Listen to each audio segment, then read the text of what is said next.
听说啊，这是西安伯4年，母亲早逝，很小就被赶出了府，现在才接回来。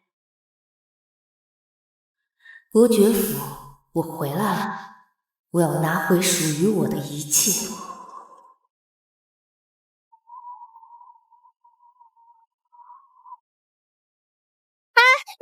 你要干什么？谁让你先迈的左脚？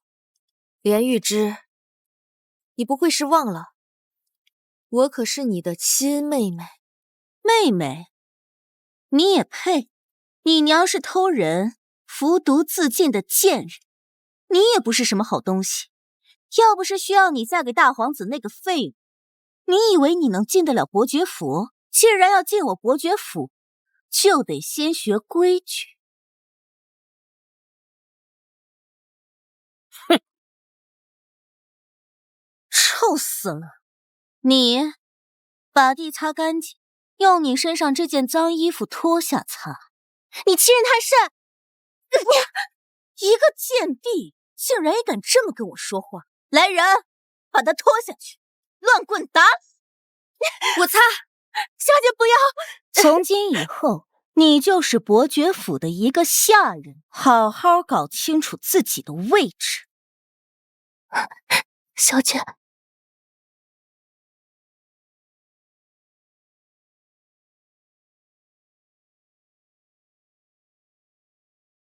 他们的所作所为，必将100倍、1000倍的付出代价。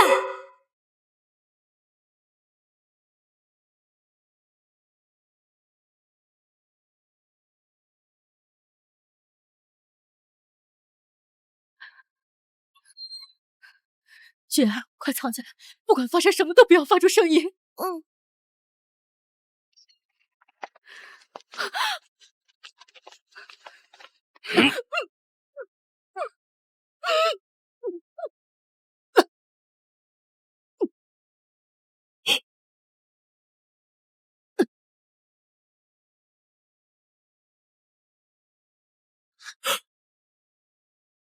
二小姐，你快起来！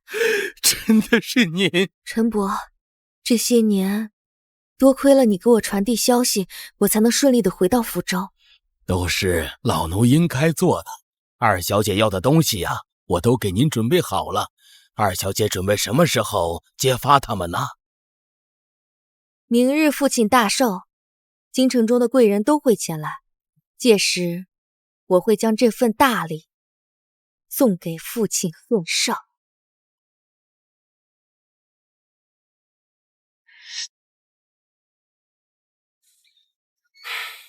拜见大皇子。哟，什么风把我这大门不出二门不迈的大哥给吹来了？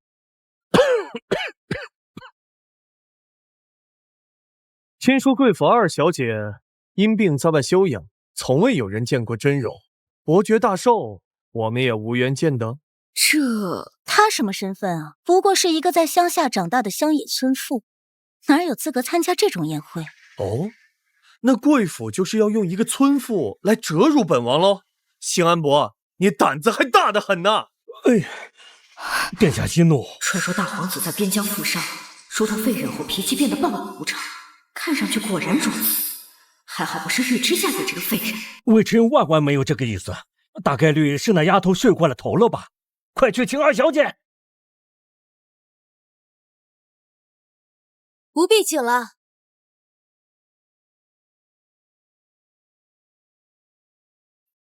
女儿给父亲请安，女儿祝父亲福如东海，寿比南山。果然是你。这不是母亲最喜欢的牡丹花吗？妹妹怎么把它给摘下来了？这可是娘的命根子，等闲可不是让人碰的。我不知道这是夫人最喜欢的花。谁知道你是不是故意的？装模作样。哎，芝儿姐，你看你把你妹妹吓的。夫人府中竟然有如此漂亮的牡丹花，藏私可不是什么好事。今日宾客众多，若只是想听听曲儿，难免无趣。既然有牡丹可赏，不如伯爵大人带我们观赏一二，多些趣味。啊，是。好，各位既然都来为老夫贺寿，那就畅通无阻，百无禁忌啊！哈哈，同去。二小姐，本王行动不便，不知是否可以帮个忙，搭把手。王爷，男女授受不亲，还请王爷恕罪。3日前，在城外的乱葬岗，是二小姐您吧？母亲，他们将你杀死之后丢在这里，魂归无处。女儿在这里起誓，定会为你报仇，让那些人付出代价。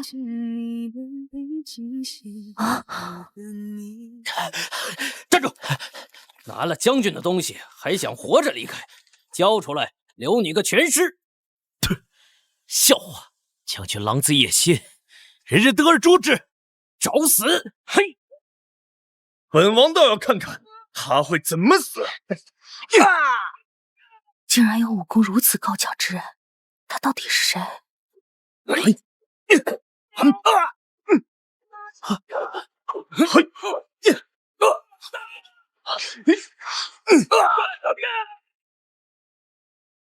大皇子陆承前，他不是双腿残废了吗？谁？二小姐，有些事情知道的越多，死的越快。本王劝你，该聋的时候就聋，该哑的时候就哑。我听不懂王爷在说什么，先失陪了。听说牡丹花是吸贵气的花，只有埋下重宝才能开得鲜艳。这只是一个普通的牡丹树而已，哪有什么保护？殿下，妹妹平日不读诗书，看到一些流言怪谈就在这里胡言乱语，殿下可千万不能听她的。哎，你这样说我就不高兴了。本王倒要看看这牡丹花下到底有什么。殿下，哼！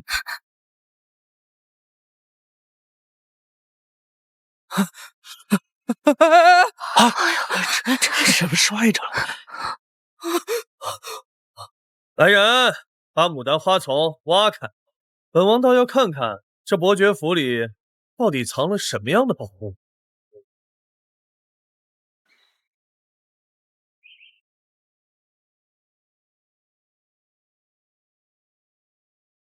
看来三弟发现这花下埋骨，或许不是一个意外。连府二小姐不简单啊！谢安伯，啊，这府里挖出的无名尸骨，你倒是给本王一个解释啊！这不是当年伯爵大人寿宴上赐给铭记蝴蝶的碧玉镯吗？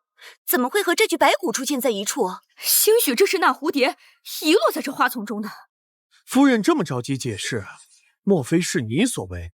当年铭记蝴蝶好像就是在伯爵府演出完就销声匿迹了，难不成这具白虎竟然是……我看呀，咱们还是走吧。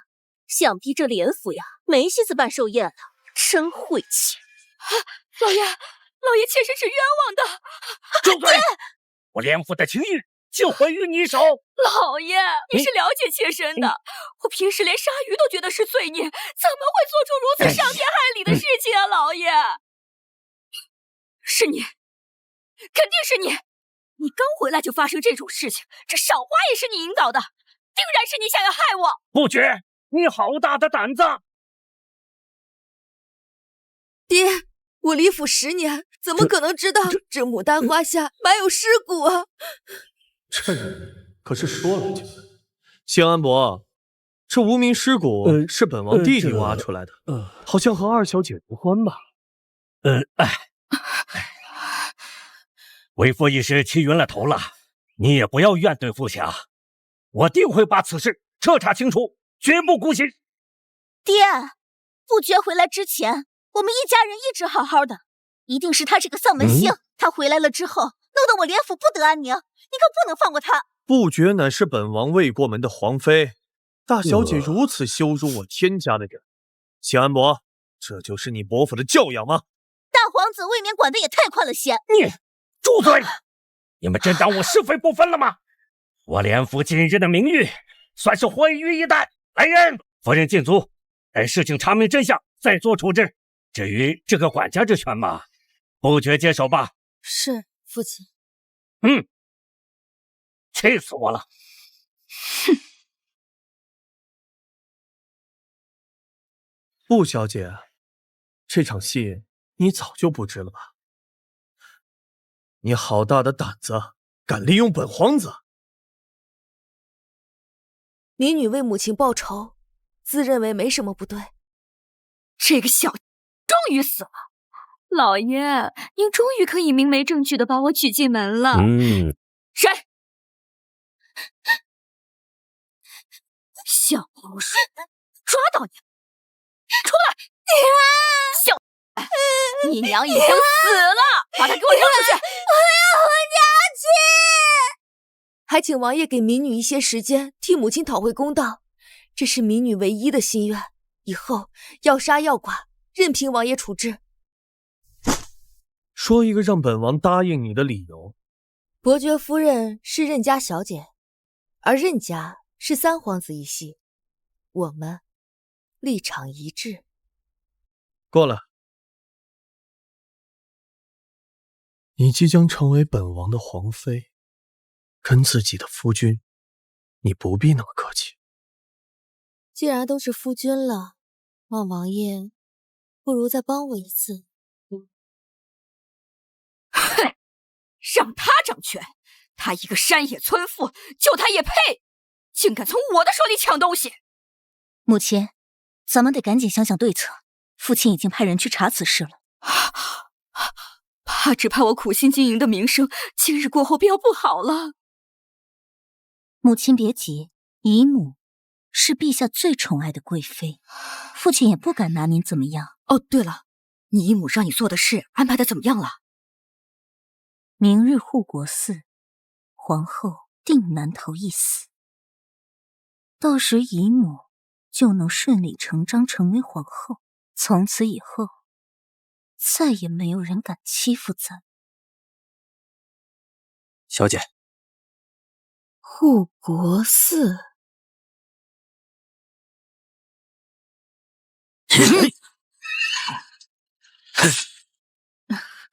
皇后，你先走，我来拖住他们。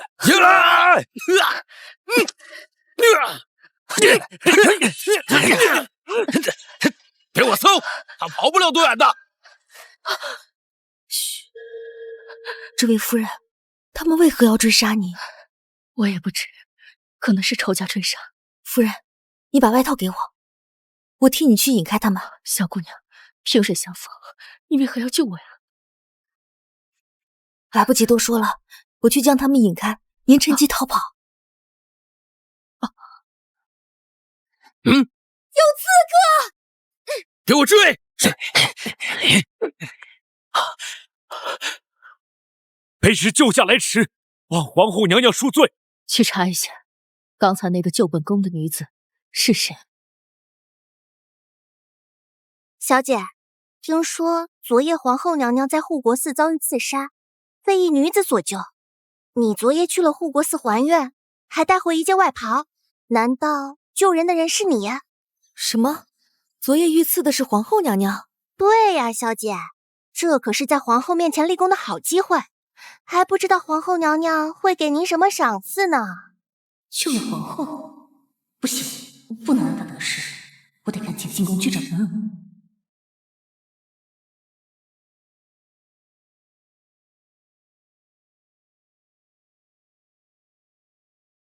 小姐，救人的明明是你，为什么要把功劳给他们？看吧，好戏还在后头。昨夜救本宫的，真的是你？是。臣女救驾时，并不知晓您是皇后，是今日入宫听姨母提起才知道。昨日一时情急，拿走了您的外袍，今日特来归还。的确是这件外袍，你救驾有功，说吧，想要什么赏赐？姐姐能救驾是她的福气，不敢要赏赐。有功当赏。来人，赏。谢皇后娘娘。容嬷嬷在。今日本宫有些乏了，明日再设宴，感谢连家小姐。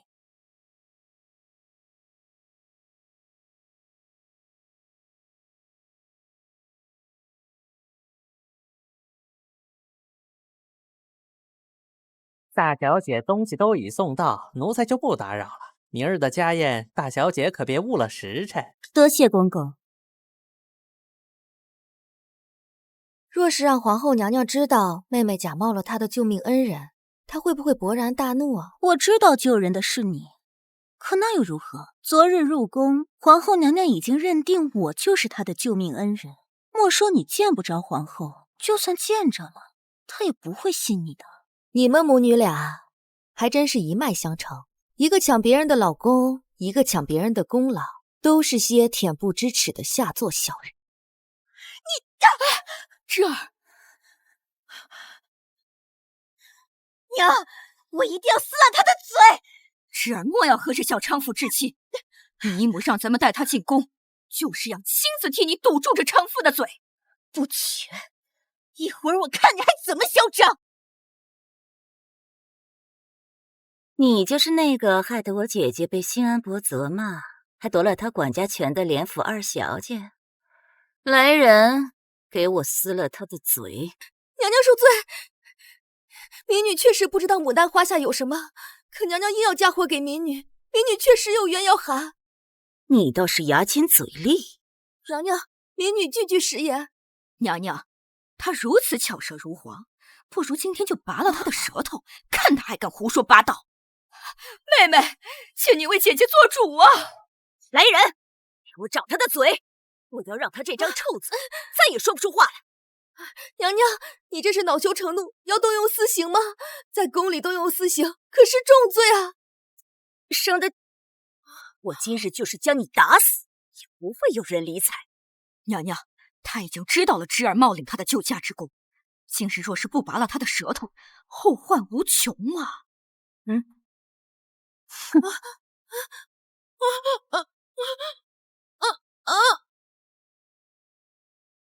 皇住手！后驾到，大皇子到。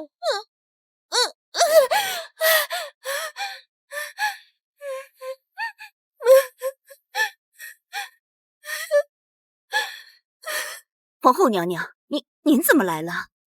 将仁贵妃拿下！若不是我求了皇后，只怕本王的未婚妻今天就要殒命于此了。任盈盈，你好大的胆子，竟敢在宫中动用私刑！不觉这孩子自幼不在臣妇身边长大，缺了管教，刚才顶撞了贵妃娘娘，娘娘这才小惩大戒，还请皇后娘娘恕罪。好孩子，你先起来。你救驾有功，是本宫的恩人。先是冒充本宫的救命恩人，又在宫中动用私刑，想杀人灭口。任盈盈，你有把本宫放在眼里吗？娘娘，臣妾冤枉啊！冤枉？不觉这一身伤怎么解释？皇后娘娘恕罪，都是臣妇诡秘心窍，冒领了功劳。贵妃娘娘她毫不知情，还请皇后娘娘明察。皇后娘娘，如果贵妃娘娘不是为救驾之功杀人灭口，那就是欺我不得父皇喜爱，才敢让他们欺辱儿臣的未婚妻，还请皇后为儿臣做主。欺上瞒下，贪天之功，把这两个贱妇拖出去，乱棍打死！皇后开恩呐，皇后，臣妾自幼孤苦，全靠哥哥姐姐照顾才得以有今天。臣妾愿以身相替，求娘娘饶他们一死。死罪可免，活罪难逃。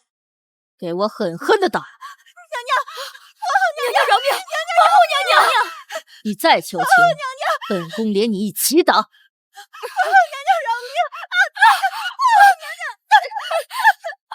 臣妇知娘娘饶命！皇后娘娘饶命啊！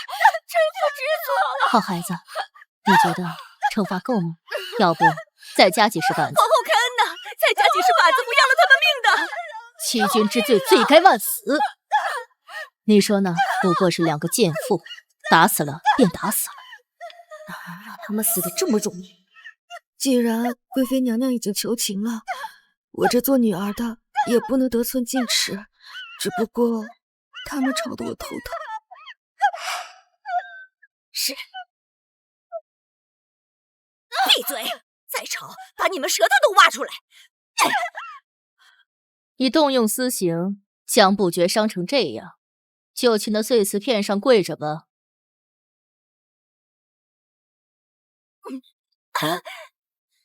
不觉心善，不给你们加刑，还不快过来跪求他的原谅？大人有大量，饶过我们这一次吧。我们错了，希望你们真的知道错了才好。皇后娘娘，还是先回宫里，让太医给布小姐处理一下伤口。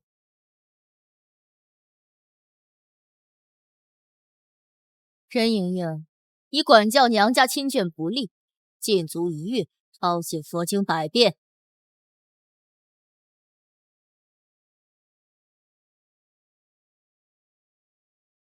不觉今日之辱，定要让你付出100倍代价。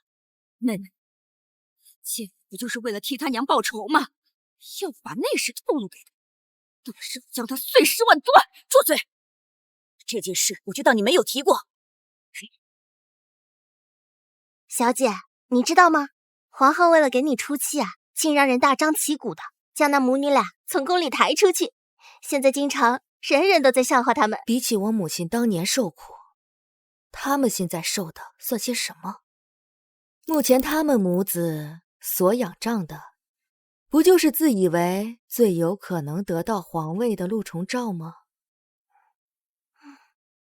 陆重照任命清廉御之，你们最在意的东西，我一定会一样一样的拿到手。瞧瞧这簪子的成色，为庆祝大小姐大病初愈，连老爷还真是舍得花钱呢。大小姐不愧是京城有名的美人儿，戴上这只簪子，真是国色天香。是啊，是啊。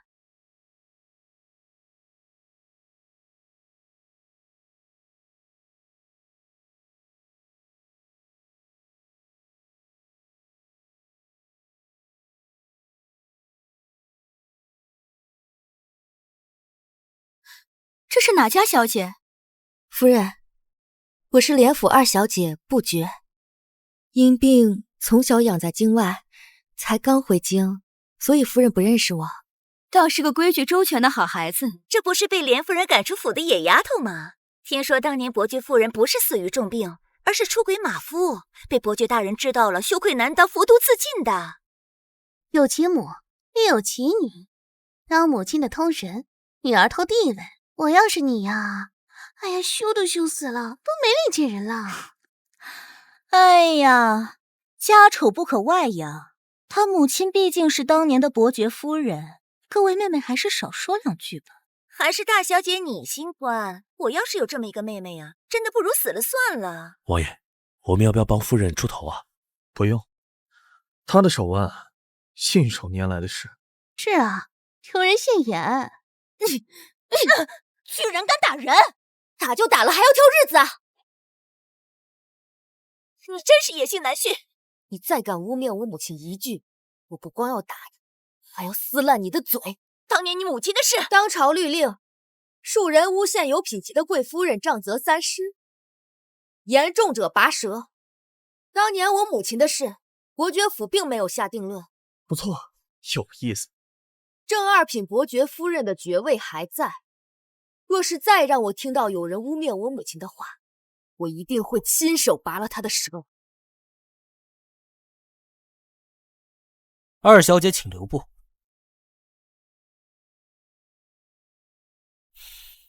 2小姐，你的手帕掉了。走，回去。多谢簪皇子。 2小姐真美，满园的桃花都不如你明艳动人。谢三皇子谬赞，臣女可不如姐姐。他比你差远了。你这个不知廉耻的，居然敢勾引自己的姐夫，跟你那个偷人的娘简直如出一辙。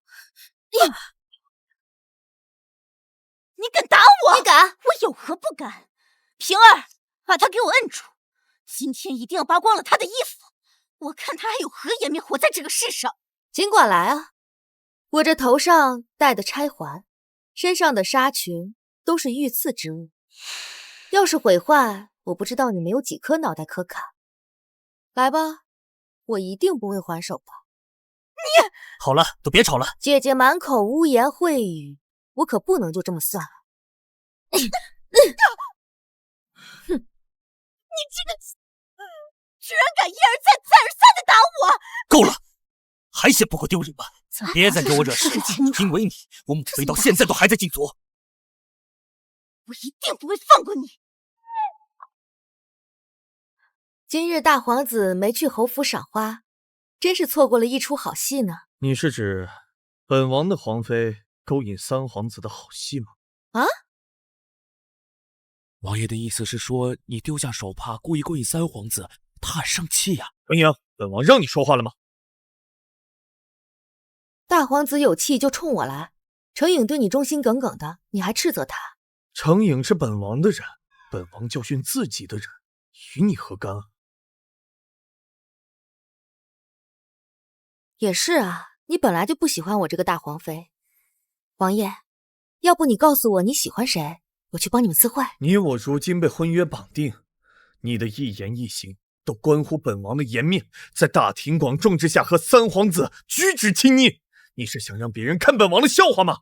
原来大皇子是在气这个呀！我今日故意接近陆重照，就是为了激怒连玉芝而已，确实有欠考虑了，在这向王爷赔不是了。不过婚约之事只是权宜之计，等我们大事得成之后，就将它解除，绝对不会影响王爷寻找心爱之人的。你可当真如此之想？王爷放心，我会谨记自己的身份，绝对不会给王爷添麻烦的。程颖，走。是。不是已经解释清楚了吗？他怎么还生气啊？不行，这事儿还没说呢，他不能走。哎，你等等。长亭却轻轻吻落在窗里，相思已不肯深潜入眉心，将思与尘微寻至一个。你要做到什么时候啊？你这双腿能跑能跳的，完全不像已经武功尽失的废人啊！你怎么演的？你在调戏本王？布姑娘可真厉害，我第一次见到大皇子害羞成这样。没有，王爷，你别多想。那什么，我还有事儿，王爷，我先走了。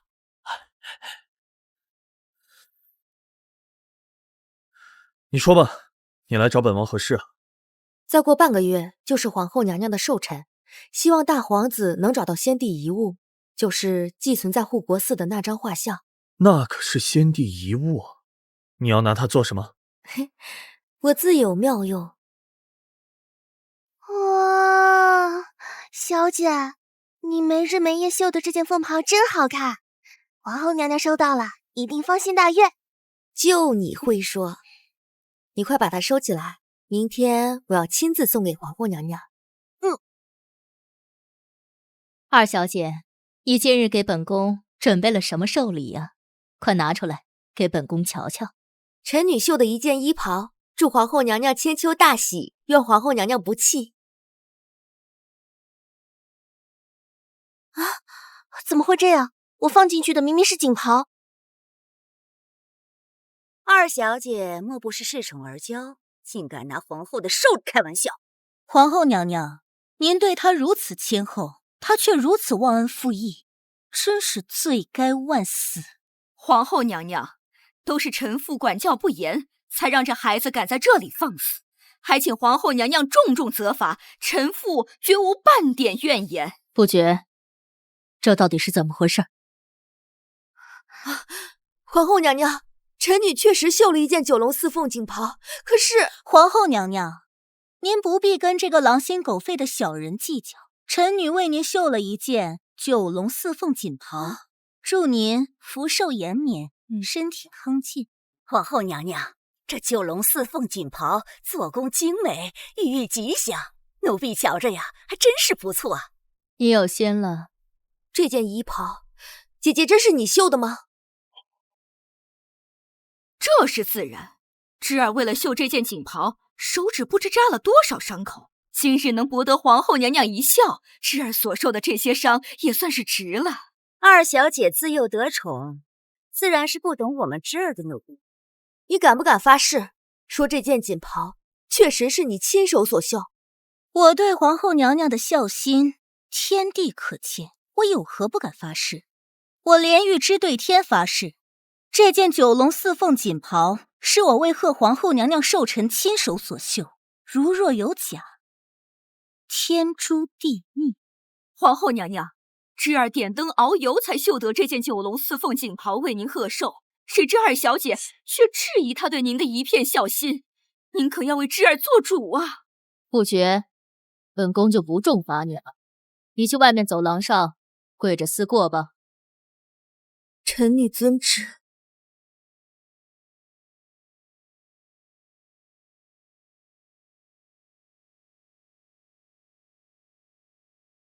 皇后，这件九龙四凤锦袍，您何不上身试试？毕竟是芝儿的一片孝心。那便试试吧。这怎么了，嬷嬷？连玉芝，你好大的胆子！这五爪为龙，四爪为蟒，竟敢送给皇后娘娘九蟒四凤锦袍，你居心何在呀？娘娘，这件衣袍，芝儿闭嘴！你虽是无心之失，却已铸成大错，还不赶快向皇后娘娘请罪！容嬷嬷在。既然她忘记给金龙五爪，那就把她的爪子剁下一根给金龙。扎！皇后娘娘，臣女有罪。任贵妃，你母族亲眷屡次进犯本宫，怕不是你幕后指使，想要这皇后之位？臣妾不敢，臣妾不敢。但芝儿毕竟是西安伯贵女，还请皇后高抬贵手。任贵妃，见识不明，罚俸1年，把那个贱妇给本宫丢出去。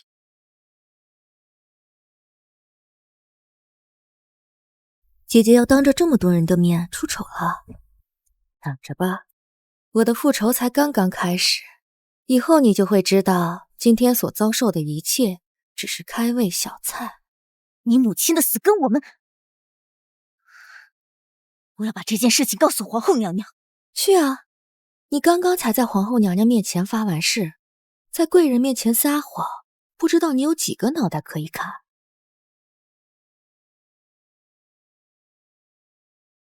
难道大皇子手中的贺礼才是你给皇后真的贺礼？看来你还不算太蠢吧。皇后娘娘大喜啊！你倒是说说，喜从何来呀？儿臣给您准备了这个礼物，您一定会非常喜欢。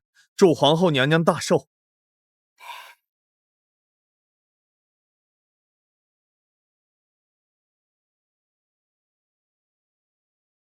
这画儿既无美感也无技巧，保存的还不行。你看这画印都开始泛黄了。大皇子果然跟二小姐是一家人，一个送旧衣，一个送一幅不明所以的画，这是要恶心皇后吧？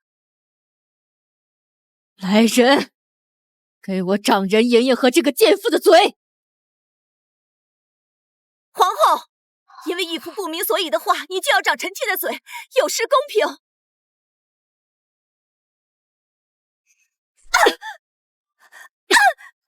这是先帝遗物，是先帝送给本宫的礼物，你算什么东西，也敢在此聒噪！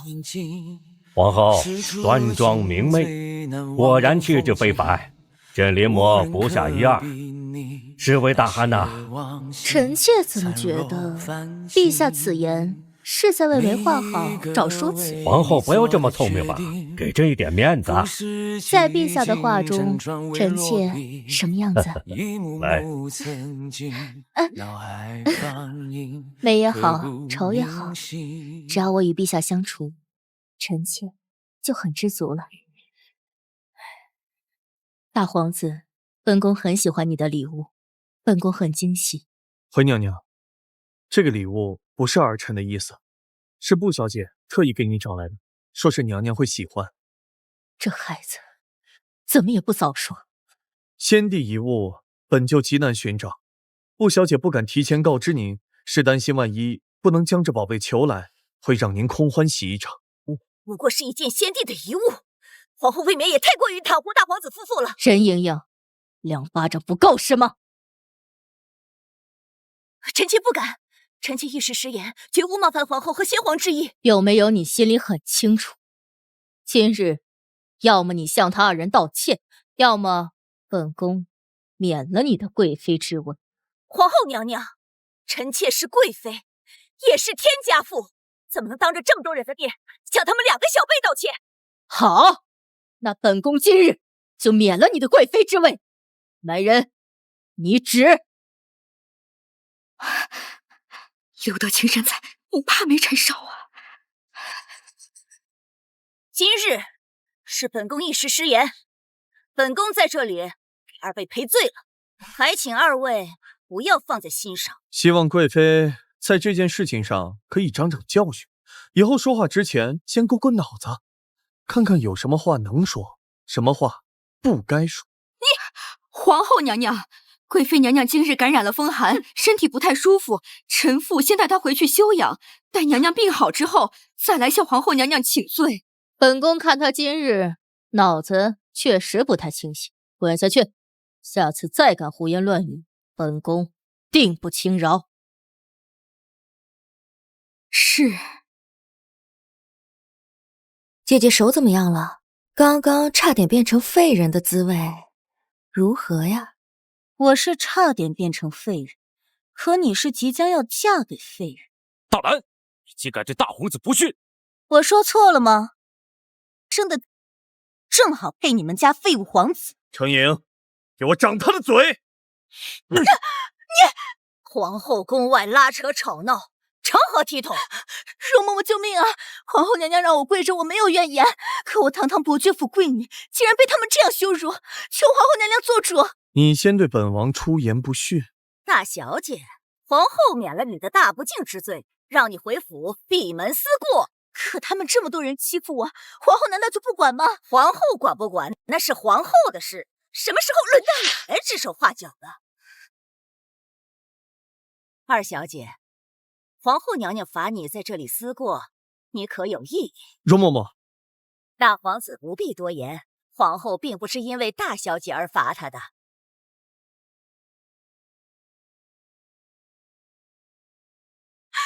娘，您能容忍不觉那个这样欺负你女儿吗？哎呦，母亲一定会想办法收拾那个的，放心吧啊！夫人，大将军的断肠散已经秘密送到贵妃娘娘手中。皇后那个老钱婆不是爱帮着不觉那个人吗？这次我就让他俩一起去死，只要他一死，到时候你姨母就能掌管6宫，一人之下，万人之上。到时候弄死那个人，还不是一句话的事儿？你可知错？我愧对娘娘的宠爱。锦袍一事虽然是人民亲存心陷害，但我为了一己私欲，不顾娘娘的颜面，将计就计，求娘娘责罚。你胆子倒是很大，竟敢连本宫也算计进去。要不是念你送来先帝遗物，本宫定不饶你。皇后娘娘，您掌管后宫多年，布小姐这点把戏，怎么能瞒过您呢？说吧，在寿宴上故意提起先帝，你意欲何为啊？民女知道，自先帝驾崩以后，娘娘的处境非常尴尬。仁贵妃屡次挑衅娘娘，无非就是仗着陛下的宠爱。民女想帮娘娘。说吧，你想要什么？不知娘娘可还记得当年伯爵夫人的故事？这上好的云锦十分难得，就送给你们做喜服吧。皇后娘娘，请喝药。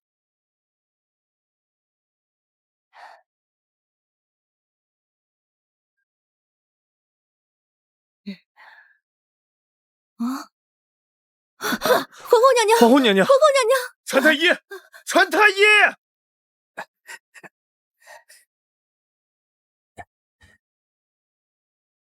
怎么样啊，太医？娘娘昏迷的很是蹊跷，查不出任何病症，身体却在快速的衰败。如果不及时找到病因，后果不堪设想啊！小姐，这是大皇子派人送来的。果然是冲着我来的。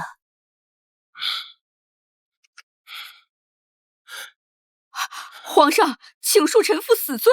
皇上，刚刚姐姐着急进宫找臣妾，说皇后生病是因为……因为什么？说。是因为有人在背后行巫蛊之术，诅咒皇后。大胆！是何人所为？是二小姐，臣妇亲眼看见她在府中做巫蛊娃娃，奈何她得皇后喜爱，在府中更是嚣张跋扈，根本就不把臣妇放在眼里。所以臣妇只能求得贵妃娘娘当面禀告皇上。给朕好好查一查，若当真是她做的，我一定要活剐了她。给我搜！哼，娘娘这是做什么？你胆大包天，谋害皇后，待本宫查明真相，定要将你碎尸万段。听娘娘所言，仿佛已经坐实了我的罪过。证据呢？证据可就都在你的房中。不觉，这次你跑不掉。等我们搜到证据，我定会亲自送你去见娘娘。我身正不怕影子斜，你们要搜就搜，哪那么多废话？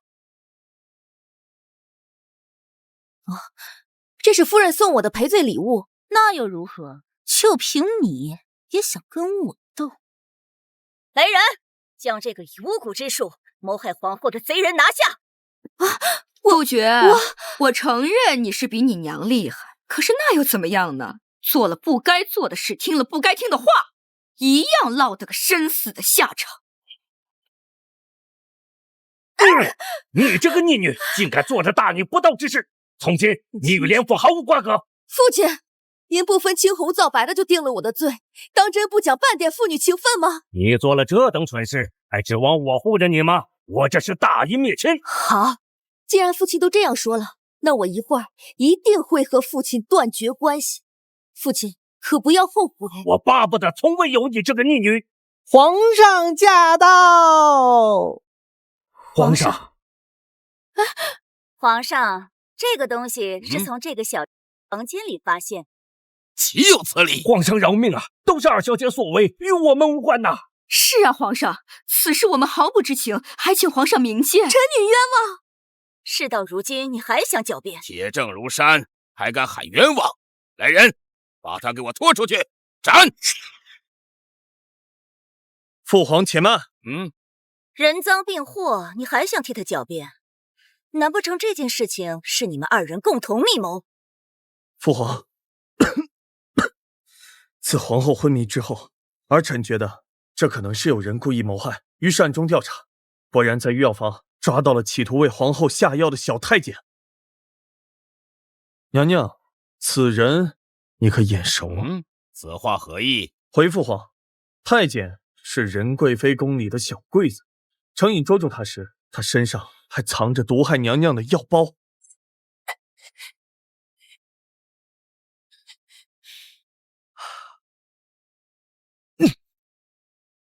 皇妃果然料事如神。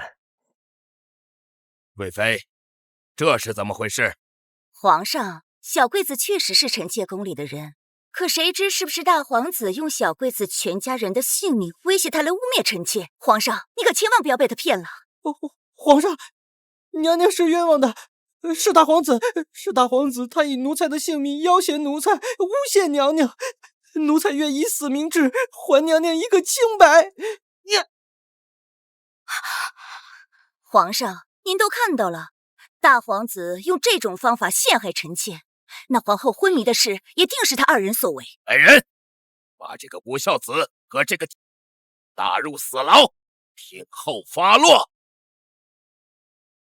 陛下，等等！事到如今，你还想狡辩？这娃娃只不过是个普通的娃娃，贵妃娘娘如何能判定这就是害皇后娘娘晕倒的元凶呢？传闻以巫蛊之术害人，需要将受害人的姓名写下，藏进娃娃腹中。是否害人，拆开一看便知。那纸条明明是我亲自放进去的，怎么会没？皇上，既然皇后娘娘不是我所害，还请皇上搜府。不可！有何不可？为了皇后娘娘的安危，不觉院子得搜，其他连府的院子也得搜。鸿渐，朕命你带人亲自去搜。臣领旨。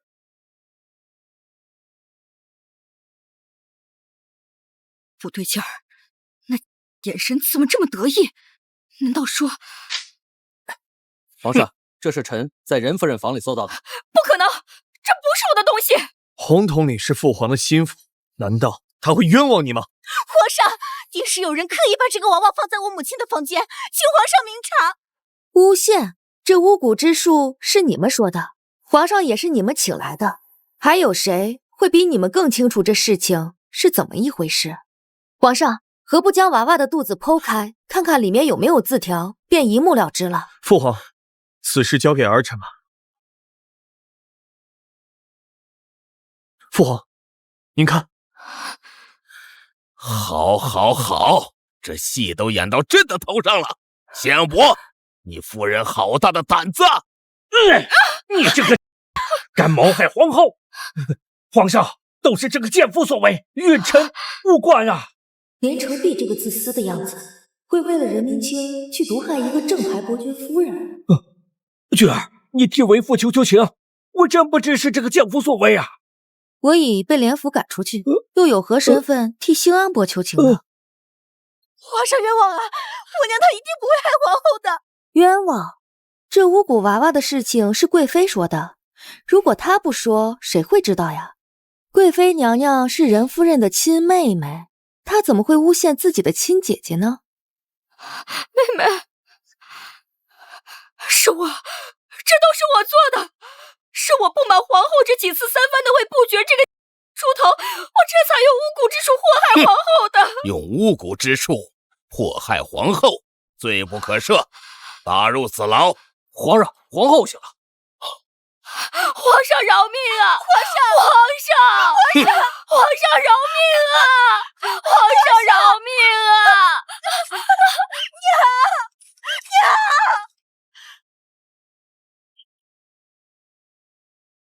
是你，我杀了你！娟儿，求你在皇后面前给咱们家求个情，让皇上放了我们吧。不要叫我娟儿，我姓布，跟你们连府无关。你以为你就赢了吗？我还有陆承照，他是皇上唯一健康的儿子。等到有一日他继承大统，我的姨母就是太后，我就是皇后，到时候顶上40万段。你与其在这幻想以后的事情，不如好好想想3日后该怎么替你母亲收尸。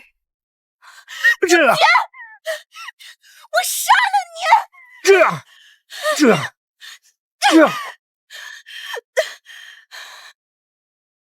怎么来看我笑话？你的笑话我看的已经够多的了。我今日是想看看将死之人是否真的会说实话。是想问你母亲的事，凭什么告诉你？当年的事情，我原以为他是想接你和林玉芝入府，但今日我才发现，他只在乎他自己，他不会为了你伤害我娘。任明清，你还没有那么重要。那你来找我干什么？你怎么不去问你爹啊？反正我都是快要死的人了，我大哥一定会替我报仇的。3日后才行刑，我知道你不会那么轻易的告诉我的，所以我早有准备。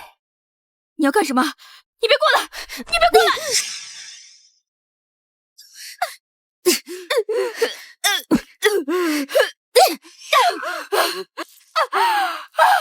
我还以为你多有能耐呢。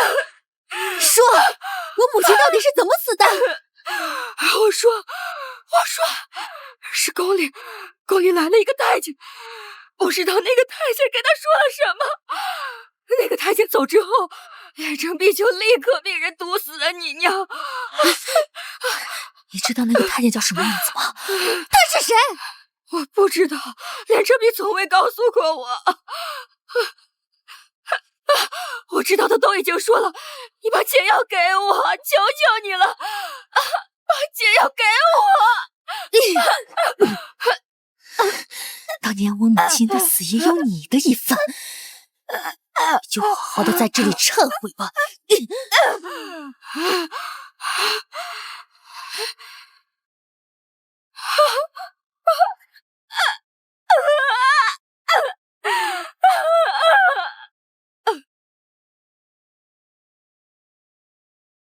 3日后，任夫人将在午门被斩首。恭喜你，又离复仇更进一步。可是这断肠毒药产自边疆，顾小姐，你可有考虑背后的人？除了任驰骋、任大将军之外，还能有谁啊？任大将军军功卓著，集万千将士信任于一身，但他极其护短。若知道他的妹妹死于你手，他定不会罢休。顾小姐，可有后手？这后手当然有，只不过就是不知道大皇子愿不愿意配合臣女了。哦，愿闻其详。这事与一位母亲有关，大皇子，既然我们目标一致，就不需要对对方有所隐瞒，对吗？10年前，先帝驾崩，死因不明。皇帝上位后，并没有急着废后，而是保留了先帝的皇后，另娶新妃，也就是现在的任贵妃。任贵妃所出一子为3皇子，大皇子是皇帝，继位前与一侍女所生，生母不详。皇后无所出，无子无女，可对？对。不对。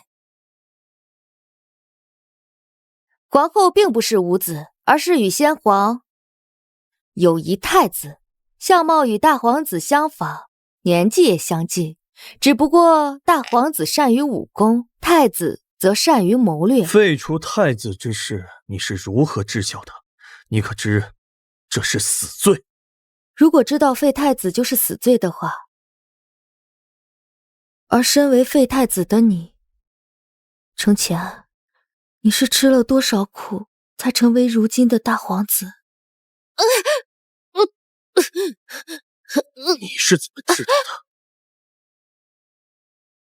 的？你是如何知晓我真实身份？前往边疆的线人查到了一个事情，当年的大皇子并不是得了内伤，而是积劳成疾，患了肺痨。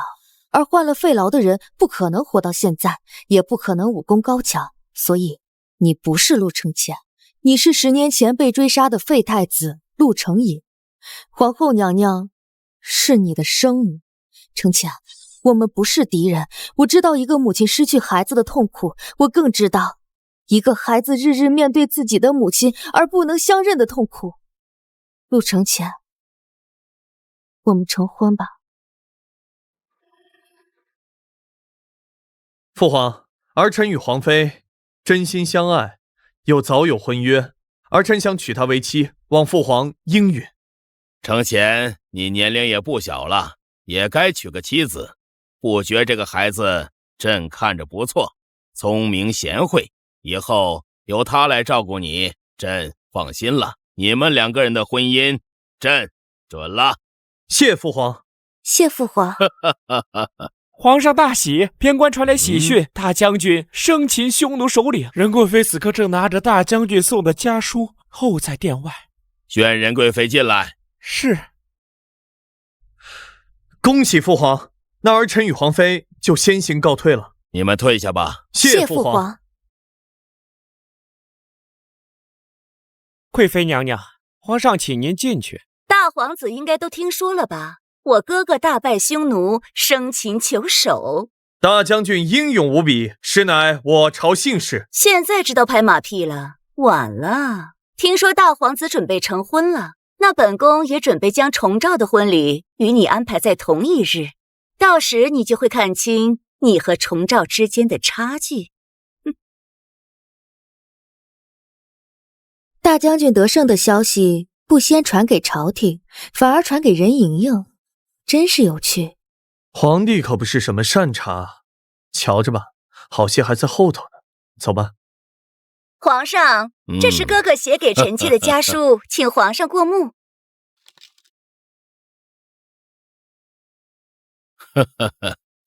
这任大将军果然没有辜负朕对他的信任呐。皇上，哥哥已经知道你处死了大姐，虽然说是他谋害皇后在先，可我和哥哥毕竟也是大姐一手拉着长大的。那依贵妃的意思是朕不留情面啦？臣妾哪敢责怪您呀？只不过哥哥带领30万将士在边关冲锋陷阵，您就这么不留情面地处死了大姐，臣妾是怕这消息传到边关，会让30万将士心寒呢。哎呀，这倒是朕考虑不周了。那依贵妃的意思，朕应当怎样弥补呢？哥哥只有重照和玉芝2个外甥，皇上只要下令册封重照为太子，再解除连府的圈禁，给重照和玉芝赐婚，自然会让哥哥安心的。这倒是一个不错的想法。反正朕只有重照一个可以继承大统的儿子，要不然等重照在大婚的时候，朕册封他为太子吧。谢皇上，臣妾听闻今日大皇子来请皇上赐婚，那不如就将重照的婚礼给大皇子安排在同一日吧，双喜临门也是一段佳话呀。啊，那就依贵妃的。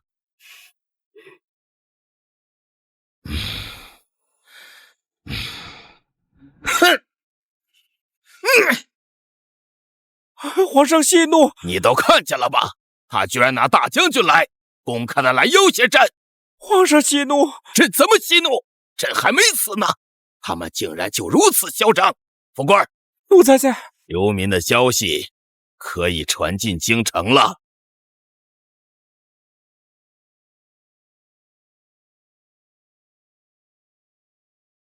我特意求了贵妃娘娘，让咱俩在今日一起举办婚礼，就是想让你看清你和我之间的差距。你娘才死，守孝期都还没过就着急直接嫁入皇宫，你这得是多怕自己嫁不出去啊！你别得意，我朝连3品以上的官吏都要求身姿健全，大皇子的身体如同废人，注定和太子之位无缘。而我嫁的陆重照，注定是太子，谁敢非议我？倒是你，等我成了太子妃，我定要让你死无全尸。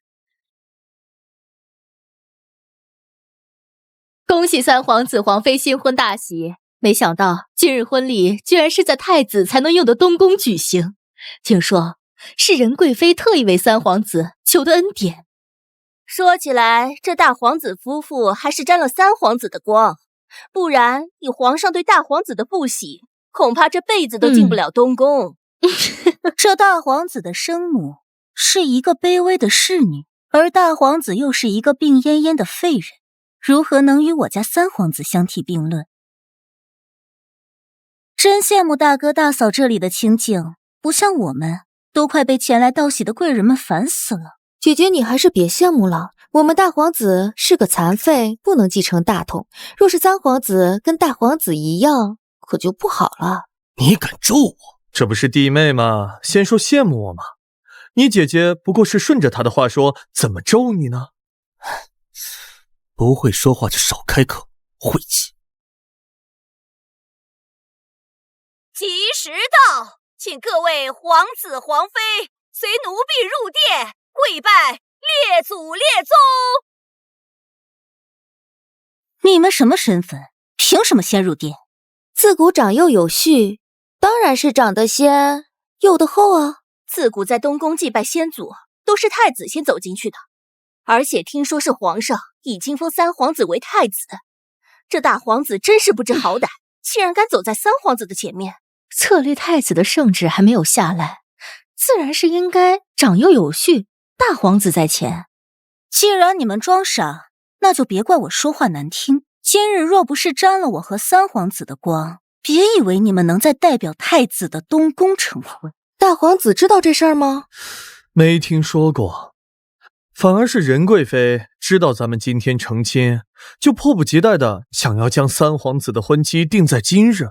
谁沾谁的光，不知道吗？你怎么这么不要脸？皇上驾到！吉时已经到了，你们怎么还不进去啊？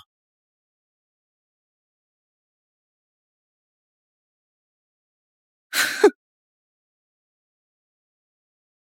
回父皇，我和三皇子正准备进去，却被大皇子抢了先。自古长幼有序，大皇子为兄长，何来抢先之说呀？娘娘，这就是您的不对了。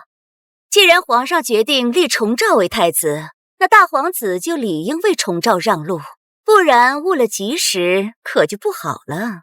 小子，以为嫁了大皇子就能和我平起平坐，简直痴人说梦。长幼有序是老祖宗定下的规矩，只要陆崇诏一日没有册立为太子，大皇子就得在前面，否则天下人还以为我们皇家不懂规矩。皇后说的有理，长幼有序，不能坏了规矩啊！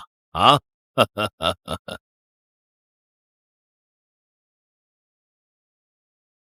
妹妹告诉姐姐一个道理，这事情不到最后一刻，千万不要妄下定论。你别得意，皇帝一共就2个儿子，莫非你以为你们家那个废物大皇子能比得上我们家三皇子？那可说不准。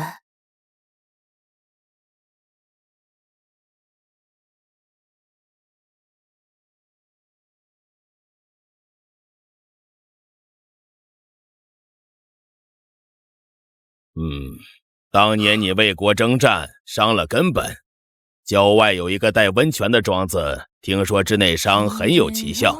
今天朕就把那个庄子作为你的大婚礼物赐给你们。谢父皇。皇上果然不喜欢大皇子，给他大婚的礼物竟然是个温泉庄子，连我都嫌弃。我觉得这太子之位非三皇子莫属。父皇，这是您最喜欢的兰亭序，父皇养育儿臣多年，儿臣特意寻来送给您。好，呈上来。三皇子真孝顺啊，大婚之日还想着为皇上献宝。三皇子不但孝顺，还十分有才干，前些时日抗灾的事就办得十分不错，皇上应该重赏三皇子才是。臣请皇上立三皇子为太子。臣附议。储君之事事关国运，岂能儿戏？皇上再考虑考虑。皇后放心，崇诏是臣妾一手带大的，臣妾对他有信心。我就等着你跪下，妹妹。3、2、1。哦！皇上，大事不好了，流民进京了。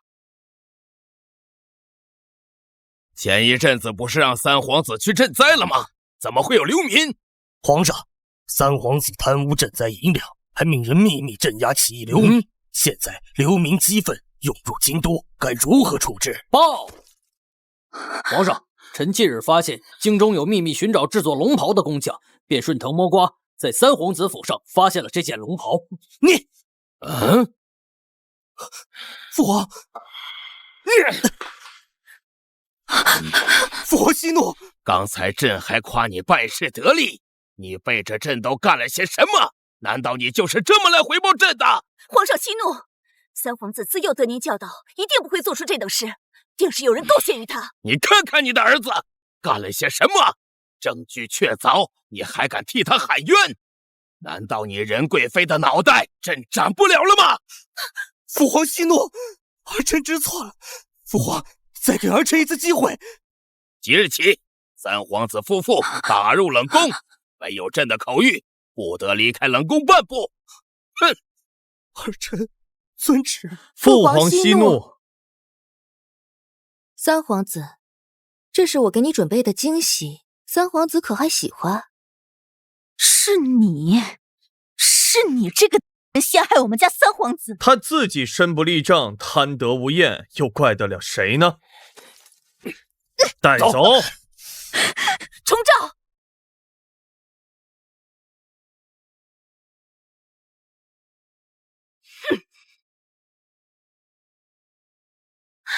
娘娘饶命！真是小看他，竟敢暗中调查我，害我儿摔了这么大个跟头。娘娘，现在咱们该怎么办？他们以为这样就能扳倒本宫吗？只要兵权还在哥哥手上，本宫就绝不会倒。哥哥已经在班师回朝的路上，我看他们还嚣张得了几时？大将军在回朝的路上，只要他的兵权还在，陆重照随时都可以翻身。这兵权已经在他手里很久了，陛下可不是能容人的人。你倒是敢说。你我如今夫妻一体，人家又是我们共同的敌人。任大将军这么大一个拦路石，王爷不会不做准备的。本王确实有准备，但是本王更想听听智勇双全的皇妃会给大将军带来什么样的礼物。我的礼物可不是这么好收的。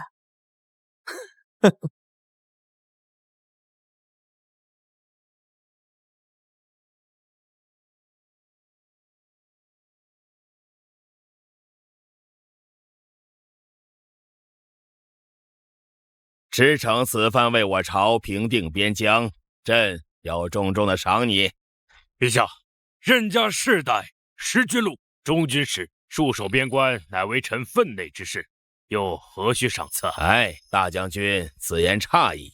大将军为国戍边多年，不但有功劳，还有苦劳。说吧，爱卿想要什么，朕都赐给你。陛下，臣受皇恩，不敢多言。只是听闻三皇子如今被圈禁在冷宫之中，身为舅舅，不得不言。臣戍守边境多年，膝下无子，所以对三皇子溺爱有加。如果三皇子有错，那便是臣的错，请陛下治臣之罪。大将军，何须如此啊？重照是你的外甥，他也是我的儿子。既然你如此说，那把他放了便罢了。谢皇上隆恩。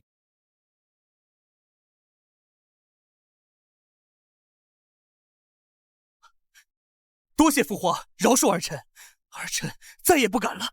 若非你的舅舅为你求情，朕不会轻易放过你们的。多谢大将军相护。舅舅，陛下，方才宫女所跳的舞蹈实在是毫无新意。之前贵妃给臣的家书中曾提及，大皇妃蕙质兰心，武艺超群，不知三军将士可有幸一观呢？还是舅舅厉害，一开口就将这人比作低贱的女妻。是啊，皇上，俺们还没见到过这京中贵人的舞姿呢。也不知皇妃的舞姿跟边关的狐女相比如何？申将军，将皇妃比作歌姬，是不把天家人放在眼里吧？大皇子，可看见本将军这一身的伤疤，每一道都是匈奴寇官所致。诸位将军，哪一位不是如此啊？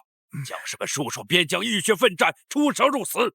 本将军不过是让皇妃跳舞，也是藐视天威，被视为下等人。那成千上万将士的性命，难道还捂不热这天家的心吗？俺知道你们这些京城贵族看不起俺们这些大老粗，可没有俺们在边关出生入死，保卫家园，你们还能天天太太平民在这府中享福吗？不就是一支舞吗？大皇妃何必计较？传出去，寒了边关将士的心呢。就是，众将士驻守边关多年，劳苦功高，不就一支舞，皇兄何必介怀？大皇妃，你可否愿意献上一舞啊？大将军真是好计谋啊！驾轻醉酒，带着一帮武夫闹事，就让我和陆承前骑虎难下。难怪陆承前说，任盈盈母子加起来都不如他难对付。既然大将军的心愿就是边关100万将士的心愿，儿臣自然愿意献上一支剑舞，以慰边关将士。不知大皇子是否愿意吹奏一曲箫？自然可以。陛下，请让臣为皇妃击鼓。好。父皇，儿臣愿以一支剑舞告慰所有保家卫国的将士们。四海黄蜂背，千年得水清。容易耕不辍，主圣开昌利，臣中奉大有。君看燕阁后，便是太平秋。大皇妃确实聪明机智，这一支端庄大气的剑舞一出，谁还敢将它与舞姬相提并论？没想到这个还有这样下子。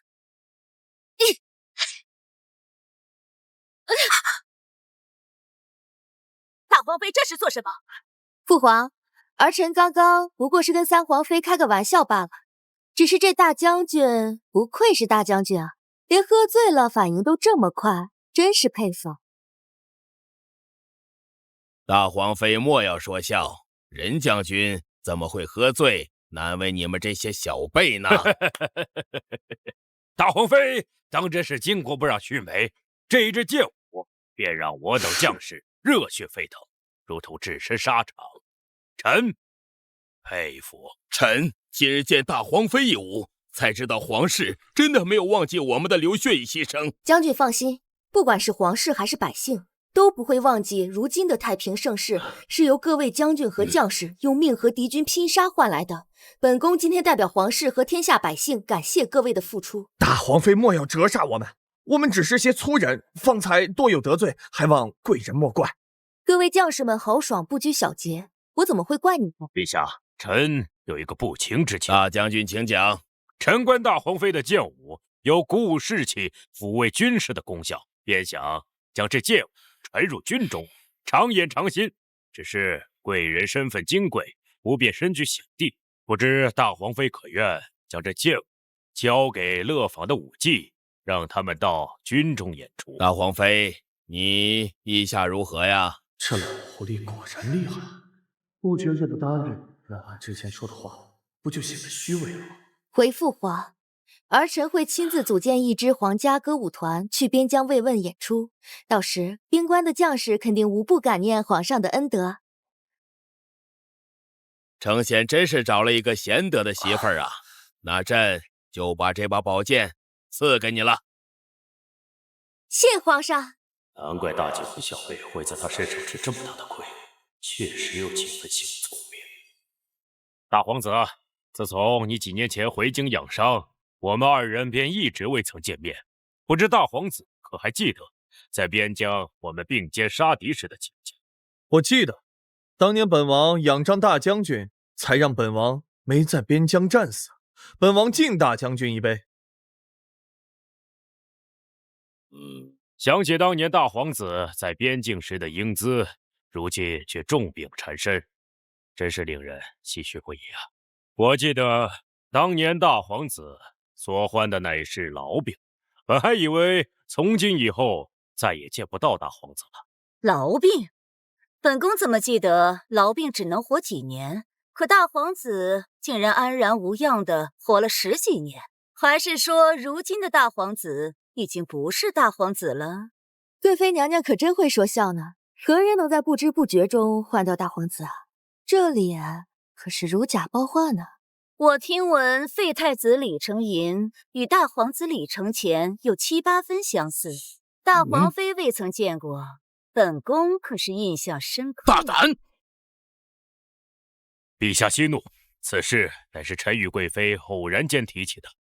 这身患肺痨之人能活如此之久，也是实属罕见。臣等也是担心陛下被奸人所蒙蔽，才有此人。本宫还不至于连自己的亲生儿子都认不出吗？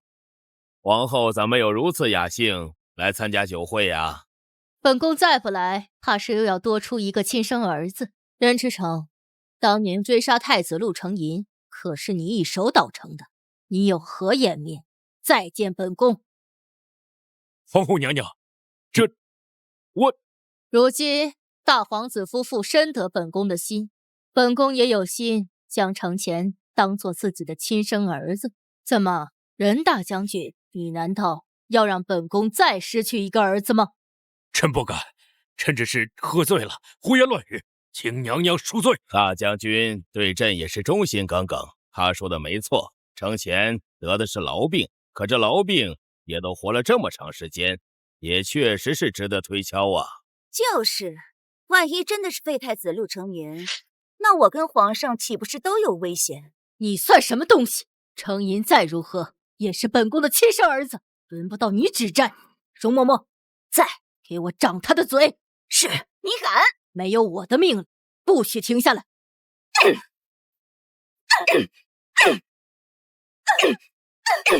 够了！程前能活到现在，是因为本宫给他吃了天山雪莲。你说的是皇兄哦，先前的皇上给你找到的那颗雪莲。现在本宫想收程前做我的儿子，有谁要反对的？儿臣拜见母后。娘娘，都是儿臣的错，是儿臣害娘娘陷入危险。无妨，反正我现在也只是一个靶子，死了正好一了百了。娘娘何必要这样说自己呢？也有人一直在牵挂您，一直想让您长命百岁呢。你是个好孩子，你不知道我当年经历了什么，我也不希望你能懂。程银，娘对不起你，娘没有保护好你。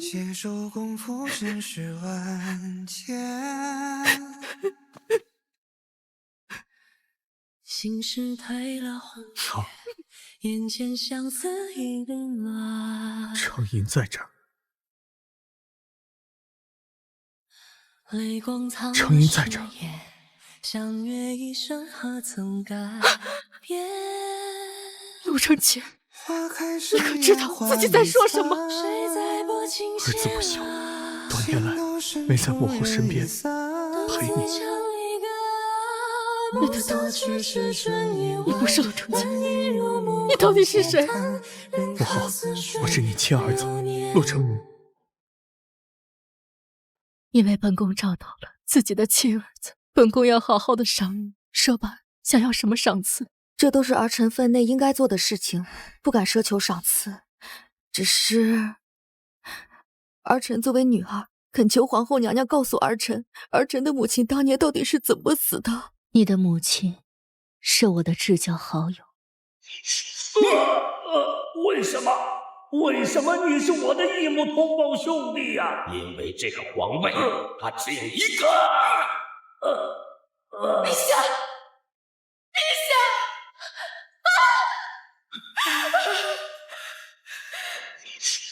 但他当年目睹了皇帝上位的全过程，怎么可能让他继续活下去？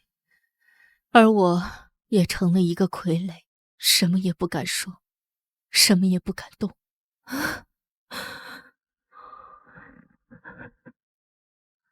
如今你的母亲就是我的母亲，你的杀母仇人也是我的杀父仇人，我们齐心报仇。报仇？秦安伯啊，听说我妹妹死了之后，你日子过得挺舒服啊。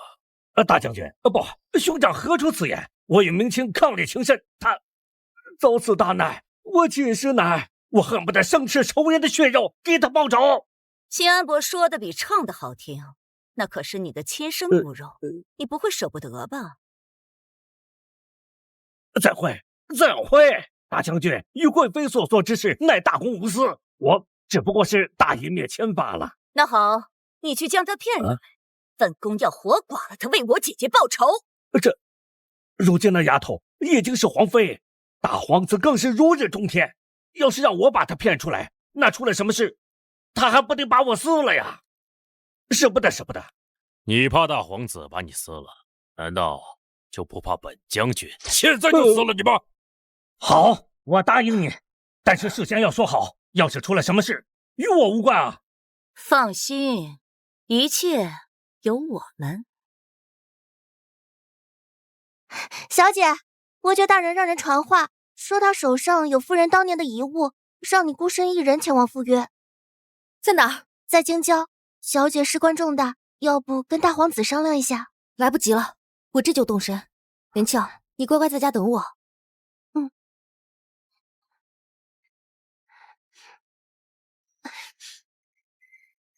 吁！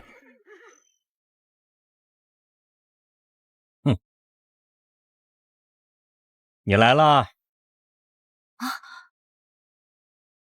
这儿，人我带来了，可是我什么都不知道啊！要是出了什么事儿，可千万别牵扯到我身上啊！连城璧，你可是我的亲生父亲。要不是你得罪了贵妃和大将军，总不能因为你一个人而把我也搭上吧？不觉，你害死了我母亲，今日就是你的死期。你利用连城璧将我引出宫，难道就是为了除掉我？可惜你自诩心思深沉，遇到你母亲的事，还是乱了神智。给我拿下！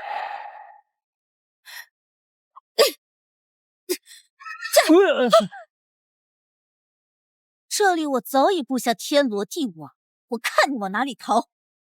给我追！是，快！糟了，我要回去告诉大皇子。你个还真是忠心耿耿。哼！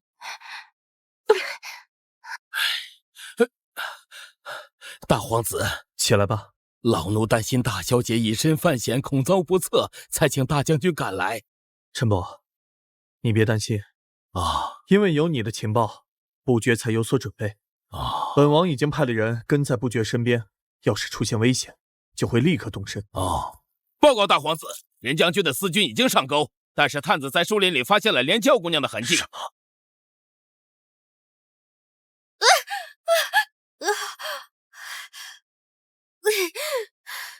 这还真是做足了准备。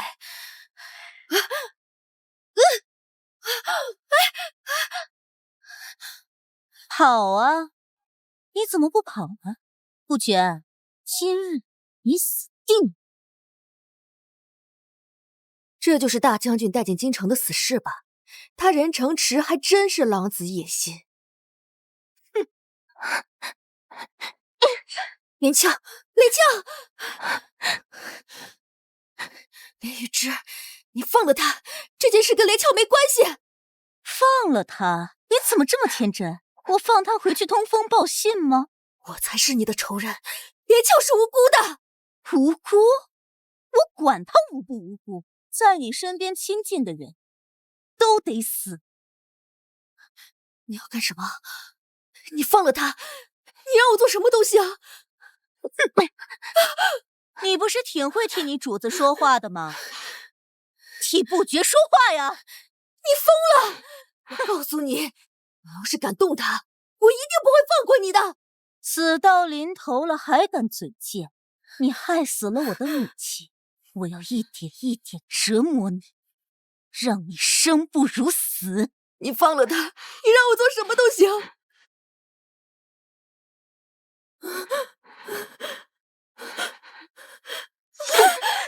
叫啊！叫出来让不觉听听！你再敢动他，我一定杀了你！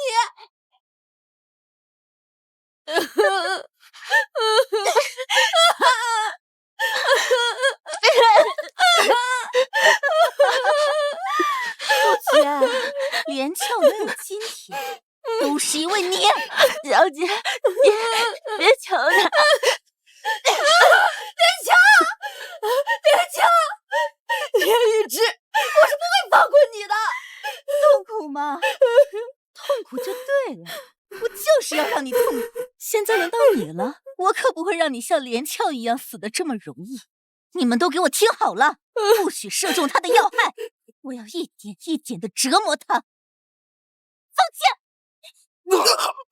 谁？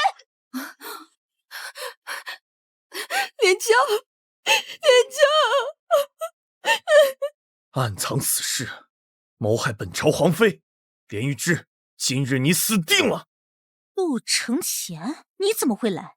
好啊，你们知道这是一个陷阱，陆印入局就是为了引出大将军的死事。我就知道这没有这么简单，都给我上，一个混活不许留！上！混！连江，你快醒醒！不绝，你快醒醒！不绝，我们该回家了。不绝，我们被救了。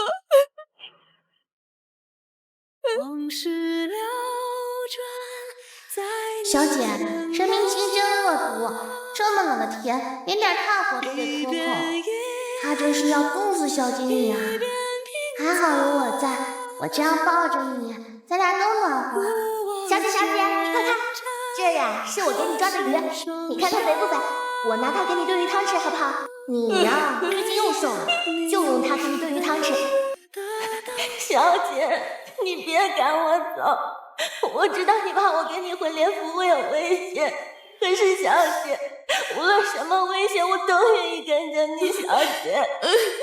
小姐，我求求你了。怪我，都怪我。我明明知道连成璧是个什么样的人，我还轻信他，是我太过自负，是我以为自己运筹帷幄便轻视敌人，该死的人是我，该死的人是我。不是的，振作一点，连翘还在等着你为他复仇呢。对，我要跟连翘复仇。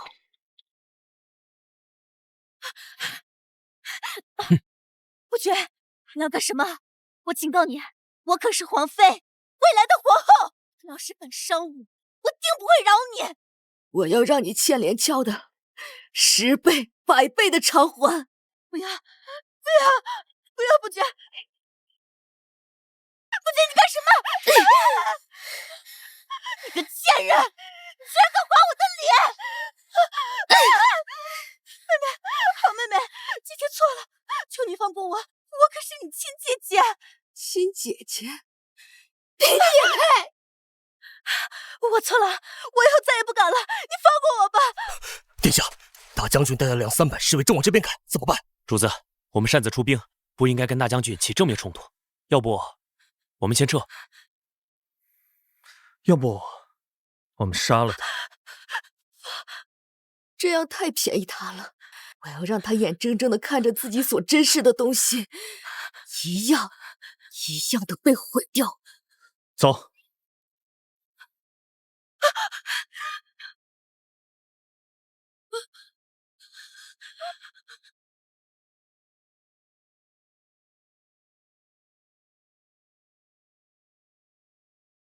任城池的死士已经全部伏诛，接下来该轮到你了，连城璧。臣连城璧参见陛下。大皇妃，你让朕将新安伯招来，所谓何事啊？陛下，儿臣要告发新安伯连城璧，多年来收贿钱财，科举舞弊，搜刮民脂民膏，鱼肉百姓，暗中转移国库银两，这是他收贿的账册，还请陛下明察。呈上来。陛下，这些都是诬陷，臣对陛下忠心耿耿啊！陛下，连城璧，好大的胆子！来人，将连城璧贬为庶民，流放岭南。皇上恕罪，皇上恕罪呀！皇上恕罪呀！父亲记好了，我安好你的嘴，我一定想办法救你出来。哎，好，侄儿我记住了，你放心，这件事与大将军无关，都是我一个人干的，你可千万早点把我救回来呀！父亲放心。我是你亲爹呀！你居然为了个奴婢，在皇上面前告发我，你还是不是人？连翘不是奴婢，她是我视为姐妹的亲人。也就是你这才会把一个奴婢当成姐妹。我下一个要对付的人就是你，连玉芝。我会提着你的头颅到连翘的坟上祭拜他。你尽管来啊！我告诉你，我身后可是有贵妃和大将军，以为我会怕你？我今天是来给你送一条活路的。你有这么好心吗？你以为任驰骋和任盈盈会救你吗？你还有什么价值？你说说你的条件。我要你告发任驰骋和任盈盈造反。不可能，说出来我岂不是死路一条啊？你可以选择死在岭南，也可以选择死在路上，你自己选。我堂堂新安伯，居然把自己玩到了穷途末路上，天意弄人啊！这些不都是你自己造成的吗？你还不知悔改？悔改？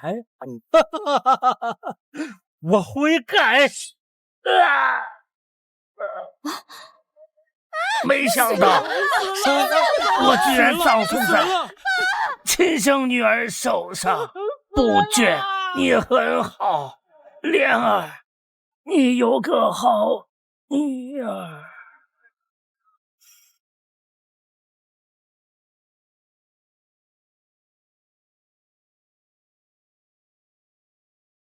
母亲，任明清和连城璧已经伏诛了，接下来就是大将军和狗皇帝。你放心，我很快就会带他们的头颅来祭奠你。你再等等。陛下，最近京里流言纷纷，说大将军克扣军饷，谎报军情，贪报军功，还请陛下明察。陛下，最近边关有许多百姓千里迢迢前来状告大将军，说他滥杀平民，抢占民田，导致边民百姓流离失所，家破人亡，请陛下彻查此情。谁陷害本将军？给我站出来！不要用这种下三滥的手段！大将军好大的威风啊！朝会之上随意出猎，指责同僚目无王法，你眼中还有父皇吗？陛下，臣冤枉啊！这些事情都是子虚乌有，肯定是有人恶意栽赃陷害。栽赃陷害自有大臣调查，口说无凭啊！父皇，大将军镇守边关10余载，从未有过懈怠，对您忠心耿耿，您可千万要相信他呀！崇诏与大将军有亲，承贤，此事就交由你去办吧。是，父皇。是，父皇。现在流言纷纷，百姓群情激愤，不如就让将军在家里多待几月，待大理寺查明真相之后，再还将军清白。对，他说的是啊，有道理。大皇子，难道要因为这些流言蜚语进本将军的族？驰骋大将军，稍安勿躁。承前所言也是现在最好的法子，那就先委屈你了。臣遵旨。大皇子，大皇子真是好劲，先是干掉本将军的私兵，又轻飘飘的一句话解除了本将军的兵权。如此算计，也难怪辛安伯夫妇会栽在你的手上。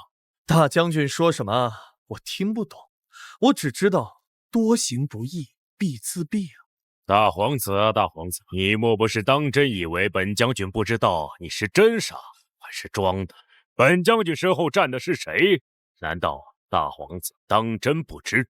只要那个人一天还在，本将军就倒不了。本将军不倒，人家就倒不了。放心，他也时日无多了。一个废人，一个孤女，竟然能把咱们害成这样！皇帝以前对大哥的信任无人能及，这次为何？最是无情帝王家，我们要早做准备。那怎么办？难道咱们就做砧板上的鱼肉，任人宰割吗？你以为本将军在边疆数10载，真的就只有那点私兵？我的2万私军已经乔装打扮，秘密进京。大哥，可是要造反？富贵险中求，还不如先下手为强。只有扶持崇诏上位，我们才能够高枕无忧。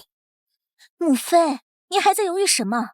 难道要等大皇子和不觉那个踩到我们头上？既然如此，那宫里便由我和芝儿接应，咱们里应外合。路程前，待到本将军大名踏平皇城旨，便是你的死期。主子，密报。程颖，让兄弟们盯住京城，有什么事随时跟我汇报。是。发生什么事了吗？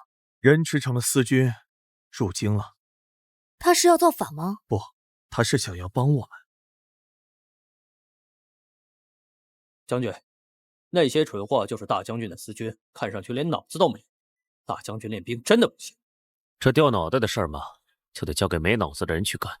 任驰骋能带出什么像样的人？我盯紧了，一个也别放过，一举一动都要向我汇报。是。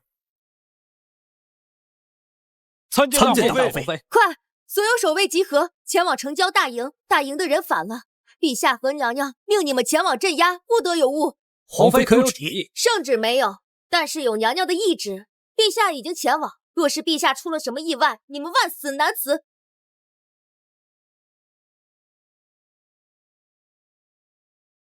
兄弟们，去西郊大营救陛下。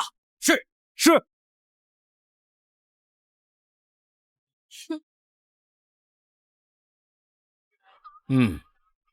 军爷可是探亲？不错，我戍守边疆13载，今日回家探望老母。可是13载又3日。正是，贵人是何人？我们要的东西又在何处？在下是将军府管家，各位军爷所需要的东西就在这里。荣华富贵还是生死名校，就依赖各位军爷了呀。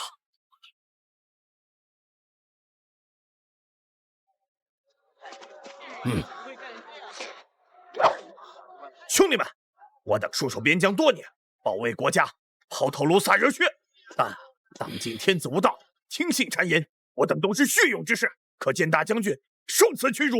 不愿，不愿！尔等当如何？出奸臣，听君策！出奸臣，听君策！告诉主子，鱼上钩了。是。禁军行军，众人备散。出奸臣，听君策！大将军有令，杀无赦！杀！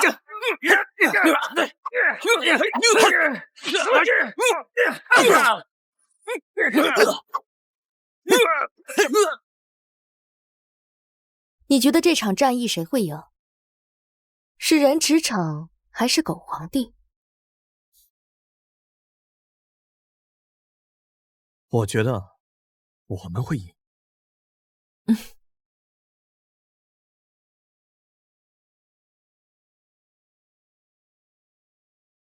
狗皇帝，你的死期到了！你能不能不要走来走去了？不知道本宫现在心烦吗？姨母，您说救救他能成功吗？2万思君，你可知什么意思？不成功也得成功！哼，无论他成不成，朕都会拿你们祭旗。任盈盈，你个忘恩负义的东西，朕待你不薄，你居然伙同任驰骋那个乱臣贼子造反！陛下，成王败寇，当年陛下不也是用这种方法夺了属于你兄长的位置吗？哼，不过是因果报应罢了。今日无论我死不死，崇诏都将登上皇位。你这个，都怪朕当年是瞎了眼了。也罢，朕就让你今天亲自看着你们的计划是怎么破灭的。来人，把他们2个给我押到皇宫门口，我要当着任驰骋的面杀了他们。陛下，这件事情跟我没有关系，都是他们。陛下，姐姐应你一事，怎么生了个你这个没用东西？带走！陛下，陛下跟我没有关系。陛下，带走！我自己会走。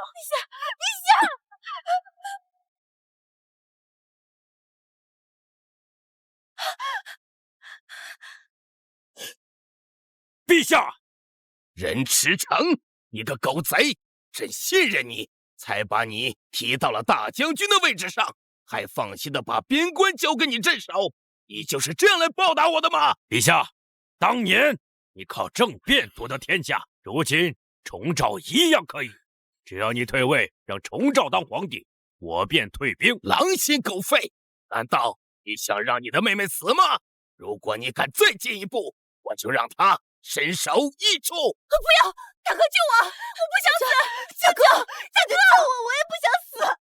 他们要是死了，父皇，你就与他们陪葬。你这个逆子！早知如今，我当初就应该杀了你。陛下，多说无益，念在你我君臣多年的情分上，我可以不杀你。来人，把皇帝给我抓起来，为贵妃和皇妃松绑。是。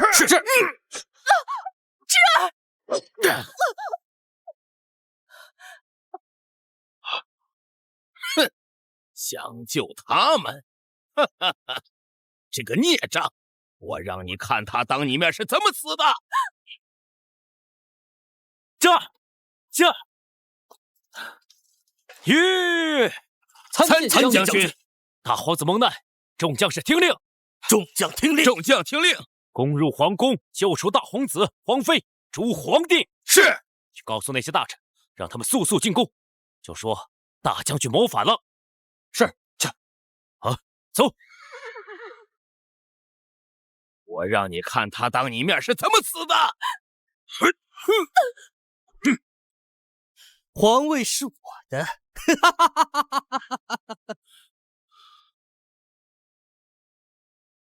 恭迎新皇，吾皇万岁！万岁！万岁！爱卿平身，舅舅，朕封你为一字并肩王，与朕平起平坐。谢陛下。那我呢？我就是太后了。你这个逆子，你就不怕他人吃成，把你拉下这个皇位，他自己做皇上吗？陛下，臣对你的忠心日月可见。一个反贼的忠心，还真是值钱啊！来得正好，正打算去找你，你们却自投罗网，朕要杀了你们！程潜，快救朕！朕将皇位传给你。可程潜是个废人，如何继承大统？我不管了，我就是让他继位，我看谁敢反对。我反对。忘了，现在还是我的阶下之囚，失去了皇帝的身份，你什么也不是。你不是总拿后宫之位压本宫吗？现在本宫是太后，你是阶下囚，我看你还神气什么？你不是要长本宫的嘴吗？你敢吗？本宫还是第一次听说这种要求，那我就满足你。竟敢打本宫！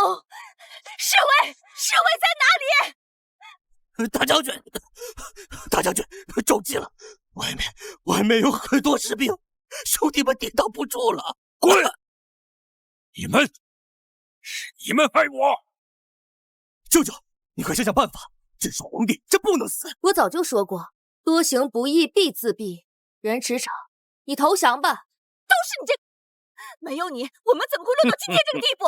大哥，杀了他！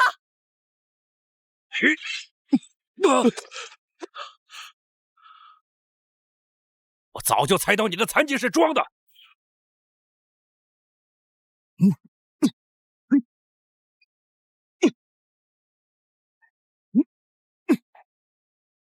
任驰骋，放下武器，不然我就掐死你的妹妹！卑鄙！你不能掐死母亲，朕命令你放开母妃。这儿哪有你说话的份儿？你这个逆子！等朕杀了这个，我再杀了你这个逆子！陛下何必的？剑就在这儿，陛下何不现在就动手？朕先杀任盈盈这个，然后我再杀你！给我滚开！狗皇帝，敢杀我妹妹，我让你碎尸万段！草菅人命，为祸我方。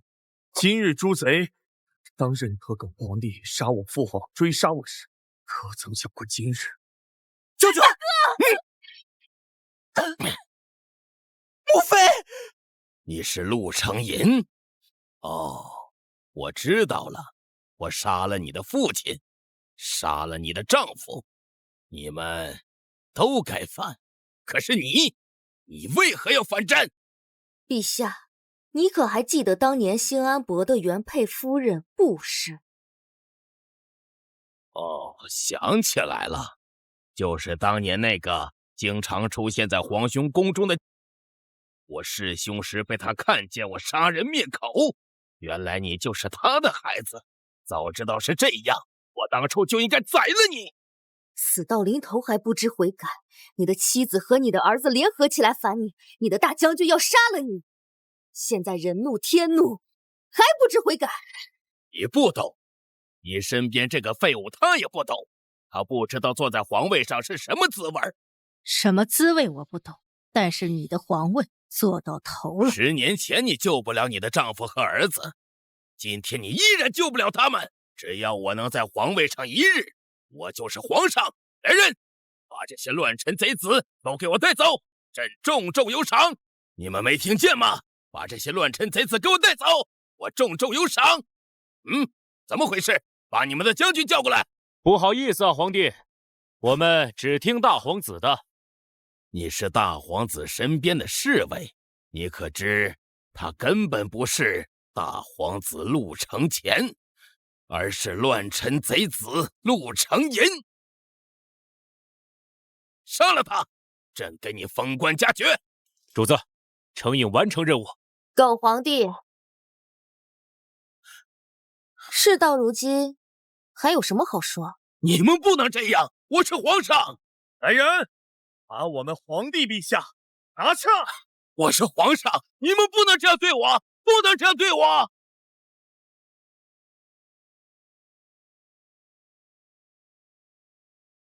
大皇子、皇妃，这到底是怎么回事啊？你们是要谋朝篡位吗？这到底怎么回事啊？今日找众位大人前来，是有3件事要告诉各位。第一，我不是大皇子陆承乾，而是先太子陆承寅。陆承寅还是先帝的太子。这第2件事，大将军任驰骋私自带兵入京，联合任贵妃和3皇子意图谋反。任驰骋打入皇宫，幸好先太子找到皇后，控制官兵，围剿叛军。如今叛军任驰骋和反贼任盈盈都已伏诛。原来是这样啊！这么回事啊！大王这抓着本宫作证，皇太子和皇妃看来是真的所言全部属实。如今只剩下叛军陆重照还未伏诛，各位大臣觉得该如何处置？如果是意图谋反，罪该当诛。对，不可。重照是朕唯一的骨血，不可杀。各位大臣都知道，皇帝谋害先皇，谋朝篡位，所以太子陆承寅继承大统。各位可有异议？没有异议，继承皇位好像也没什么问题。臣等恭迎我皇归位，恭迎我皇归位，恭迎我皇归位。这第3件事，我要为我娘讨回一个公道。当年我娘撞见皇帝谋害先皇，他便令我父亲将他处死。如今你让你当着文武百官的面，将你当年如何谋害先皇，将我母亲处死的事情一一写下来，昭告天下。你是想让朕遭万人唾弃吗？我不写。真相已经大白于天下，再挣扎也无济于事。如果你写下来，我还能给你留一个痛快。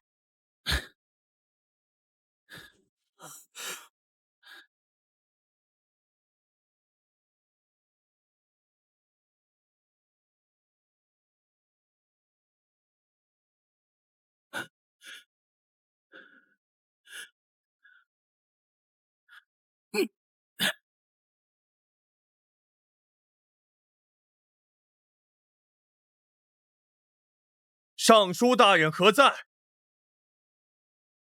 朕命你即刻着手准备朕的登基大典和皇后的封后大典，将在半个月后同时进行，同时将这罪己诏昭告天下。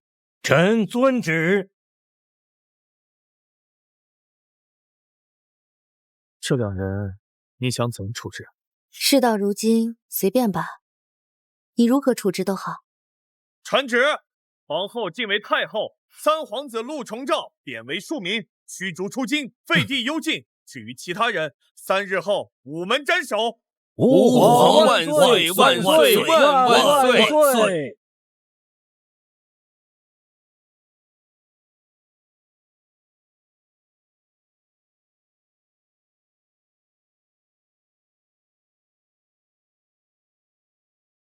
若风晚上，身上也从未停。时间流尽，再把你看清。遗失倒影的微信，可望不可及的影，触碰你荡漾，破碎了宿命。阿俊，我说过，我们一定能长相守，我做到。今生今世，生生世世，愿常伴君侧，恩爱不渝。